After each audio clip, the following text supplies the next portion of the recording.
Consommer de la viande, pour ceux qui ne sont pas végétariens, c'est un régal. Chacun y va selon ses critères, parmi lesquels le goût. On sait ce dont on raffole à Porto Novo et région en matière de viande. Partout les dieux, on jure, arrose sur tout ce qui interdirait la consommation de cette fameuse viande. Quelle place occupe la santé, la bonne santé dans le choix de viande à consommer? Quels sont les risques encourus? Je reçois sur ce plateau Enoch Aloutade en sa qualité de diététicien. Bonjour Monsieur Aloutade. Bonjour Monsieur le journaliste. Merci d'avoir honoré ce rendez-vous qu'on a promis à nos téléspectateurs quand même. Hein? Tout le plaisir à moi, monsieur. Parce que pour votre précédent passage, on a promis aux téléspectateurs qu'on reviendra sur la consommation de viande. Bien sûr. Les viandes que nous consommons, ce qu'elles sont en réalité. D'abord, pour commencer, est-ce qu'elles sont indispensables pour la santé, les viandes que nous allons consommer? Est-ce qu'on ne peut pas ne pas s'en passer? Merci beaucoup pour la question. Je dis bonjour aux téléspectateurs ce matin. Est-ce qu'on peut se passer de la viande? Bien sûr que oui, parce que vous l'avez dit tout à l'heure, il y a des gens qui ont choisi des régimes alimentaires qui n'incluent pas la viande. Et ils vivent bien. Peut-être, on dirait qu'ils vivent même mieux que ceux qui consomment, surtout de façon excessive, l'alimentation carnée. Donc, on peut s'en passer. Est-ce qu'il n'y a pas des choses qui manqueraient à ceux qui ne consommeraient pas de la viande? Oui, les choses manqueraient si, pour ceux-là qui s'improvisent végétariens, ou bien végétalien, pour être précis, parce que le végétalien, c'est celui-là qui ne consomme pas du tout la viande sous toutes ses formes, ou bien tout ce qui bouge. Donc, son alimentation est exclusivement basée sur le monde, en fait, sur le végétal.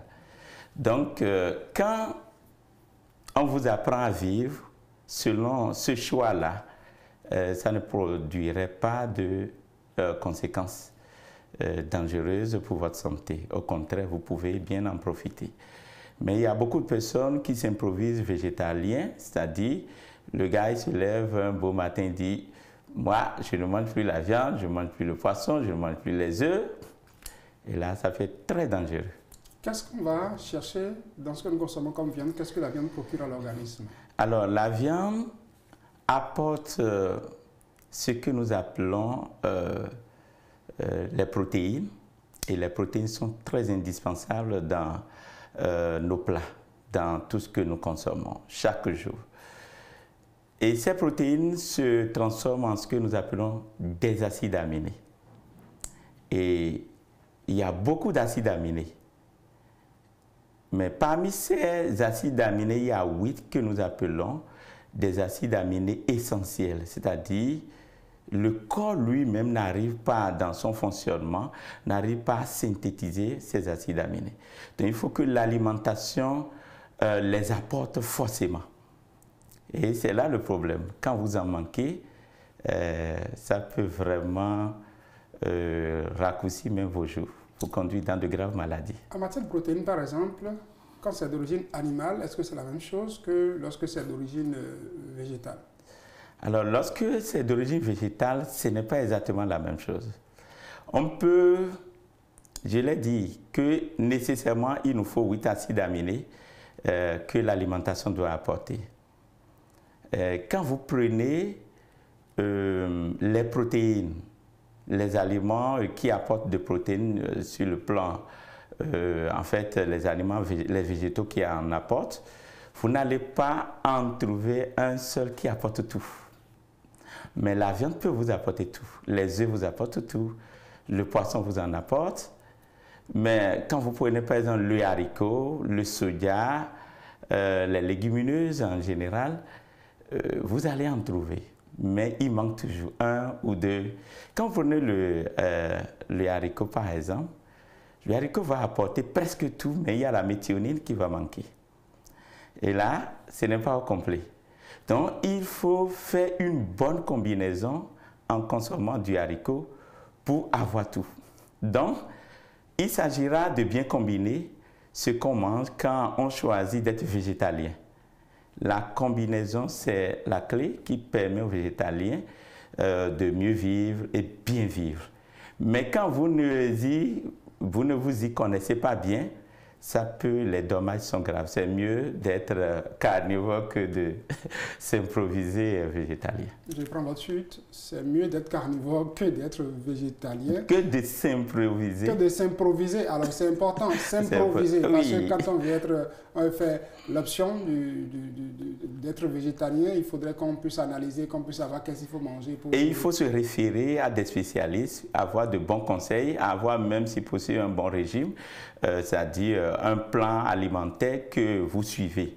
Et là, c'est sans problème, sans crainte. Il vaut mieux donc être carnivore que de s'improviser, je rappelle ça. Oui. Alors, en matière de viande, je parlais des viandes tout à l'heure parce qu'il y en a de rouges, il y en a de blanches. Quels sont les types de viande que nous avons sur le marché, M. Alaoutadé? Nous avons ces deux catégories de viande. Chacun fait son choix. Quand nous avons la viande de bœuf, par exemple, qui est une viande rouge, évidemment, la viande de mouton, viande rouge également, viande de porc, qui est la viande prisée de nous porte-noviens. Elle est rouge ou elle est blanche? Elle est rouge. Cette viande, elle est rouge. Alors, à côté de ça, nous avons les volailles, que nous appelons généralement les viandes blanches. La viande de poulet, de dinde, d'oie, ainsi de suite.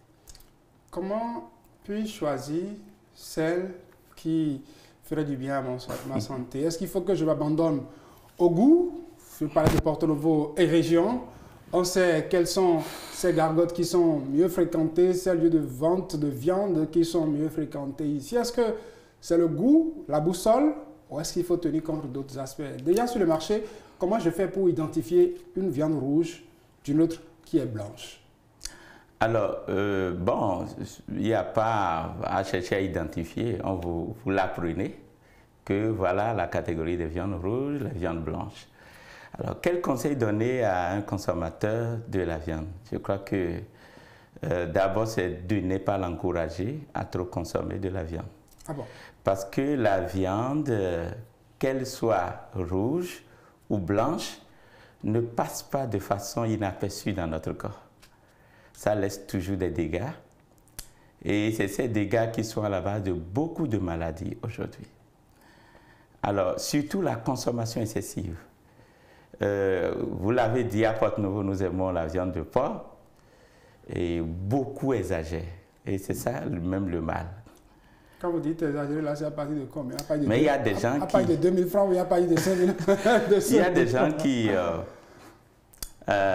qui vont jusqu'à 3 fois de consommation de viande de porc par semaine. C'est déjà un problème. Par semaine? Bien sûr, par semaine. Je crois que vous allez dire que c'est 3 fois par jour. Vous avez 3 fois par semaine. Bien sûr. C'est déjà un problème? Parce qu'il y a d'autres, c'est tous les jours.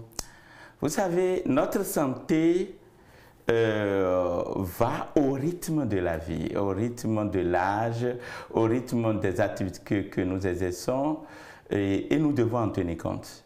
Donc, il ne faut pas se laisser à ce plaisir d'en consommer très souvent.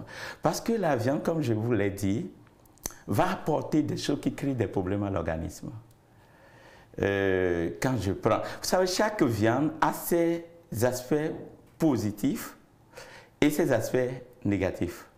Mais ici, je peux vous dire qu'il n'y a pas de consommation de viande qui règle certains problèmes. Surtout si déjà vous êtes déjà dans ces problèmes, tout ce que vous avez à faire, c'est de réduire considérablement la consommation de viande et pour retrouver un mode sain. Ça vous permet... Quel problème, par exemple, pourrait nous amener à réduire la consommation de viande? Quand je prends la viande de porc, par exemple, normalement, quelqu'un qui est hypertendu ne devrait pas consommer de la viande de porc. Ça va aggraver et considérablement sa situation de santé. Parce que la viande de porc est très riche en sel et disons des éléments hypertenseurs, c'est connu. La viande du porc n'est pas l'ami de quelqu'un qui a des problèmes hépatiques, c'est-à-dire des problèmes de foie. Vous savez que la viande de porc est à la base de cirrhose de foie. Ce n'est pas seulement l'alcool qui conduit l'homme aux cirrhoses de foie. La viande de porc. Et imaginez quelqu'un qui aime cette viande accompagnée de la bière. Oh de boissons alcoolisées. Je ne veux pas seulement doiter la bière. C'est pas pour rien qu'en ces lieux de vente de viande de porc, il y a toujours un réfrigérateur à côté qui conserve de la boisson. Et on passe demander, mais qu'est-ce que vous prenez par la suite? On se dit, c'est pour le plaisir, donnez-moi une bonne bière pour arroser. On dit, frappez, bien frappez pour mais tout vous voyez quelqu'un qui vit dans l'ignorance et mange comme ça, mais je vous assure, il va toujours trouver des sorciers pour sa maladie. Parce que c'est lui-même le vrai sorcier de sa maladie. Il ne s'en sortira pas. Même les médicaments ne le sauveront pas. Vous voyez, donc tout ce qu'il lui faut, c'est d'être conscient de cette manière de s'auto-détruire et de corriger. Quelqu'un qui a des problèmes de peau ne devrait pas se rier vers la viande de porc, parce que la viande de porc est à la base de beaucoup de ce qu'on appelle les eczémas, furoncles, c'est-à-dire des boutons sur le corps, tout ça. Il paraît qu'on utilise des déchets, bon, pas des déchets, des produits dérivés de porc pour faire des produits cosmétiques, non? Non, mais le porc, rien n'est jeté dans la viande de porc, tout est utilisé. Bon, si de façon externe, on utilise, ça ne produirait pas trop de problèmes, mais ce qui rentre dans notre sang, il faut faire, dans notre corps, il faut faire attention à cela. Donc, quand on est hypertendu, la viande de porc n'est pas un bon compagnon. Quand on souffre de problèmes d'acide urique, par exemple la goutte, si on vous dit votre taux d'acide urique est élevé, la première des choses que vous devez laisser, c'est la viande de porc. Et évidemment les autres viandes, parce que qui dit viande parle d'acidité dans le corps. Également, si vous avez des problèmes, je l'ai dit, de foie, des problèmes, si vous êtes dans un début de cancer, évitez la viande de porc. Quel que soit le type de cancer. Quel que soit le type de cancer. Parce que la viande de porc, la viande en général a un lien direct avec les types de cancer. Donc, il faut vraiment faire attention à cela. Alors, le consommateur, surtout quelqu'un, vous savez, il y a un âge pour se laisser à la folie de l'alimentation, mais il y a aussi également un âge pour commencer par se ressaisir. Alors, on ne dira pas ici sur ce plateau aux gens, oh, devenez tous des végétaliens, je ne dirai pas ça. Mais il faut raréfier la viande, parce que tout ce que la viande apporte, on peut le trouver ailleurs. Quand je prends la viande de mouton, par exemple, c'est la viande qui apporte plus de vitamine B1. La viande de porc, bon, il faut même que j'en parle bien. Vous savez, il y a des gens, excusez-moi de le dire, qui ne disent pas la vérité aux gens. C'est-à-dire? Moi, j'ai suivi beaucoup de spécialistes en nutrition et autres qui ont vanté la viande de porc. Au fait, ils ont juste mis l'accent sur l'aspect positif. Mais il faut aussi parler de l'aspect négatif, quitte au consommateur de peser le pour et le contre. Tout au moins, ça lui permettrait de diminuer la consommation.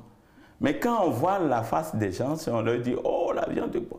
Parce que la viande de porc a des aspects positifs. Ouais, ça, je dois vous le dire. Parlez-nous-en aussi. La viande de porc, rassurer ceux qui en mangent. La viande de porc apporte plus de vitamine B12. B12. Plus de vitamine B1. Mais moi, je dois vous dire, la vitamine B1, vous pouvez le trouver ailleurs, surtout dans le monde végétal. Le monde végétal nous offre les fruits, les légumes, nous apporte beaucoup de vitamines que la viande ne peut jamais égaler. Alors, quand je prends par exemple le germe de blé, dépasse la viande de porc en vitamine B1. Alors, là où le problème se pose plus, et beaucoup nous poussent dans la consommation de la viande, c'est au niveau de la vitamine B12. Parce que la vitamine B12, ce n'est que des animaux, des micro-organismes qui peuvent produire cette vitamine. Mais aujourd'hui, c'est prouvé qu'il y a des micro-organismes qui en produisent et qui amènent les gens à se passer de la viande. Donc, vous voyez, c'est tout un tas de choses qu'il faut analyser pour pouvoir savoir comment s'alimenter, surtout du côté de la viande. Parce que si vous vous laissez dedans à cause de quelques effets positifs, ben vous allez vous retrouver dans des situations, ben, on ne pourra plus grand-chose pour vous. Je vais vous raconter une anecdote. Je faisais un séminaire un jour, et j'avais rencontré une dame, s'était approchée de moi, c'était à Cotonou, et me dit, mais moi, je suis du groupe O. On m'a dit que je dois consommer de la viande, et que c'est la viande, en fait, c'est un mot fort. Et qu'aujourd'hui, elle souffre de la goutte. Mais moi, je lui ai dit, mais qui vous a dit que même étant du groupe O+, vous devez consommer la viande jusqu'à en arriver là? Elle était étonnée. La viande ne fait du bien à personne. Donc il faut savoir en consommer. Ce que vous dites là, on me souffle dans les oreilles que je vous demande si ça s'applique à la viande préparée ou celle qui a été braisée. Qu'on braise ou que ce soit dans la sauce qu'on prépare comme c'était en aime là, on me demande de vous dire, est-ce que les deux, en matière de danger... Peu importe le mode de cuisson, hein, mais il y a des modes de cuisson qui aggravent la chose. Parce que, vous voyez, par exemple, quand on fait barbecue, on fait rôti la viande, ça demande l'utilisation d'une forte température. Et ceci va développer des substances cancérigènes. Vous voyez, c'est un gros problème pour le consommateur. Ça dit que même quand c'est braisé, ça présente encore plus de danger. Monsieur, à la gueule, je ne veux pas trop alarmer les gens. Mais il faut quand même, vous savez, nous, on se doit de dire la vérité aux gens. Ce n'est pas de faire peur aux gens. Non, pas du tout. Pour ceux qui en mangent, qui en raffolent, qui ne peuvent pas s'en passer, qui en consomment plus de 3 fois par semaine, ça représente déjà un danger, vous avez dit. C'est un danger. On arrose ça encore de la bière bien frappée, c'est plus proche de la tombe. C'est le pire, oui. Et dites-nous, quel est le réflexe qu'il faut avoir peut-être jusqu'après pour être sûr qu'on on a entamé tout au moins un début de désintoxication, si en temps on voudrait désintoxiquer en mangeant ça. Est-ce qu'il y a des boissons qu'il faut prendre de façon spécifique, des boissons faites à la main et tout ça, là, jus de, je ne sais pas si c'est citron aussi, qu'on pourrait prendre pour diminuer certaines choses, pour limiter les dégâts dans l'organisme? Bon, est-ce qu'on peut limiter les dégâts comme ça? Vous savez, l'organisme fonctionne de façon autonome. Et c'est lorsque son fonctionnement est dérangé que vous commencez par sentir de la maladie. En fait, la maladie, telle que le corps est conçu et tel qu'il fonctionne, en fait, il n'y a pas du tout de place pour la maladie. Mais lorsque dans son fonctionnement, vous créez des brèches, des problèmes, donc, parce que d'aucuns pensent qu'on peut utiliser des choses pour atténuer, mais vous ne ferez pas vraiment grand-chose. Parce que le problème est que le corps lui-même produit ses propres graisses. Sans la graisse, on ne peut pas vivre. Le corps produit de graisse, le corps produit de cholestérol. Alors maintenant, on consomme de la viande et on en rajoute. Et ça va poser des problèmes. Il y a des maladies qu'on appelle les maladies coronariennes. C'est-à-dire, c'est des maladies qui touchent les artères qui vont directement au cœur. Vous êtes d'accord avec moi que le cœur, c'est le moteur central? Et lorsque ces artères ont des problèmes, ben, je ne sais pas si vous allez vous en sortir, hein, parce que c'est vraiment compliqué. Ça nous fait peur. Là. Il faut un cardiologue pour mieux nous expliquer tout ça. Non, ce n'est pas la peur, c'est l'information, la bonne information, la vraie, pour aider les gens à manger leur viande. Mais vraiment, vous savez, l'homme a un bon sens. Et quand il voit que, si vous voyez que telle chose, ce n'est pas bon pour votre santé, est-ce que vous allez aimer en prendre souvent? Mais non, c'est là. Les téléspectateurs vont répondre, nous sommes déjà à la fin de cet entretien, déjà là où tu allais, un mot en quelques secondes, vraiment secondes. Alors, je voudrais dire à toute la population que la viande peut faire bel et bien partie de notre alimentation, mais il faut être prudent, il ne faut pas en raffoler, parce que un fruit vous ferait plus de bien que la consommation excessive de la viande, et particulièrement les viandes rouges.